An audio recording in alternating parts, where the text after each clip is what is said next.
Hey everybody, this is Perch, and there's a column out that talks about Gamora, and in particular Gamora in the MCU and kind of the changes that have occurred with that character. And to catch you up a little bit on what this is all about, in Guardians of the Galaxy 1, we were introduced to Gamora, Peter Quill, a number of brand new characters to the Marvel Universe. It was a kind of surprise hit for Marvel. It was the moment where you just started to believe that the MCU and Kevin Feige was going to make money off of fucking anything, including a talking tree and a raccoon.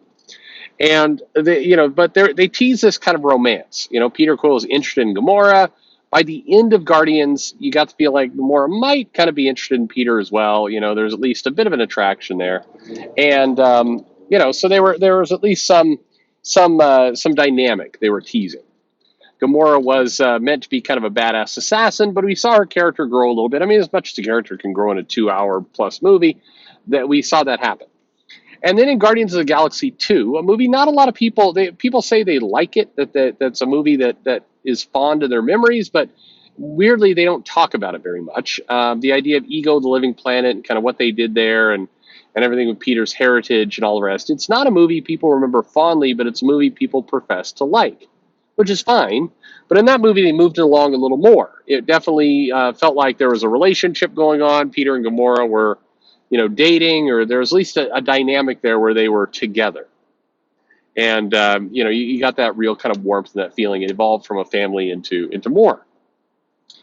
And then when we got to, the Avengers movies, the pair, the Infinity War and Endgame, they killed Gamora. Thanos kills Gamora, and she gets reset with an earlier version of herself. Very much a comic book kind of thing to do. But the thing about that's kind of interesting is that basically, in effect, it took this character, Gamora, that had gone through some character development, and it reset her. It basically reset her to an earlier version of the character, both in the movie and in continuity. And it was a version prior to the character development that gave her some additional dimension, gave her this relationship, everything else. And kind of the movie ended with this: is Gamora, she kind of ran off to do her own thing. We haven't seen her. They've been saving her for kind of these later scenes.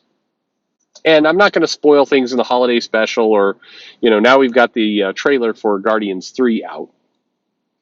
But there was a telling column talking about why Gamora should not return to being Peter's girlfriend, why they should not return to a romance between the two, and they should leave them separate, and they should leave Gamora in this new reset state. It basically said that Gamora is a far more interesting character, minus the relationship, that the relationship basically neutered her, made her less than what she is, made her a more one-dimensional character, and that woman don't need no man, kind of basically is the premise. The problem with that is that almost the exact opposite is true. I mean, certainly women don't need men to survive. Women can do their own thing. But the idea of her becoming a one-dimensional character is dead wrong. The interesting part of Gamora, even in the little bit that we saw her at in Endgame, it was a less interesting Gamora. It was a Gamora we had seen before. It basically took all the character development that we had lived through and dealt with. And keep in mind, we're talking about 4 hours total of movie time. It basically undid the brief bit of work that had been done. And this happens in comic books all the time. The writers get convinced that the right thing to do is to revert and reset the characters to an earlier version. We saw this with Mary Jane. We've seen it with relationships. We've seen it with Mockingbird and Hawkeye. We've seen various things. And the idea is puzzling. The idea is like, hey, domestication, and sometimes they just call it that, of these characters, ending the relationships, is harmful, is actually negative. It's reductive to the character. And so we have to take them back to the basics.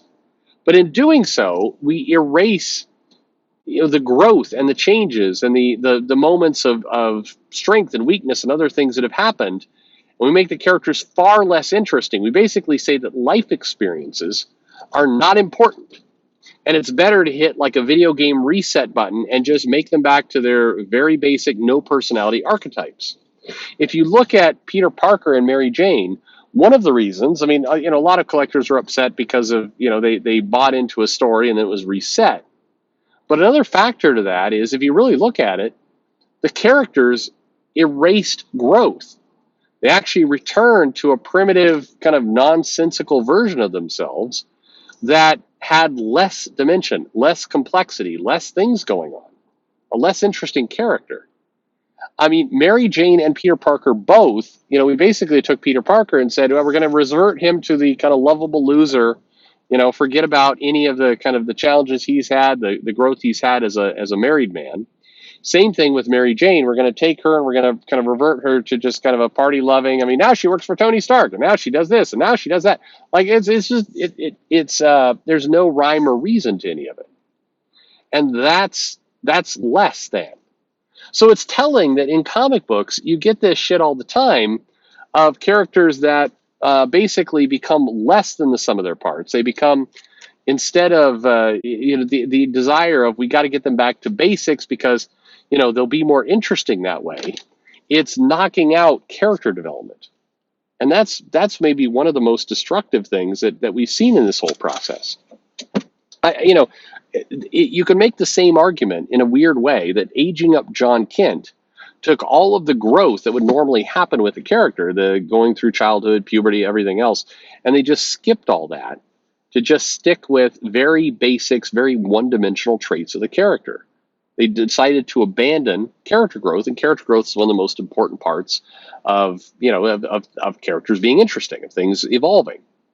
So I found this article about Gamora was telling.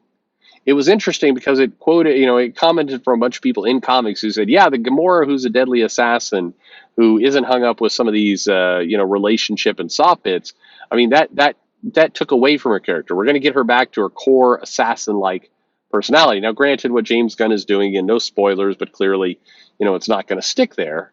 But it is fascinating that people would see character development and an evolution of personality and adding depth, adding weakness, adding parts to the character that show vulnerability as less than, when in reality they're more than, more to the character, more to the depth, more to the complexity. That's what's important. I think any comic writer going out there right now has to reckon with the idea that if your goal is to revert them back to a state where we just had some basic personality traits, you're reducing the character. And in many cases, like Spider-Man and Mary Jane they actually took away quite a lot of possibility for stories. They didn't add more. It wasn't like we got to hit an undo button and relive some of these moments and give us, more options. You remove them. Anyway, hell, even if they'd had Spider-Man and Mary Jane get divorced and continue on with their lives, but still had the original bit, it would have been more impactful. Unfortunately, video games are meant to be one-dimensional in a lot of ways. The undo button is a negative. What do you think? Let me know in the comments below, and thanks for listening.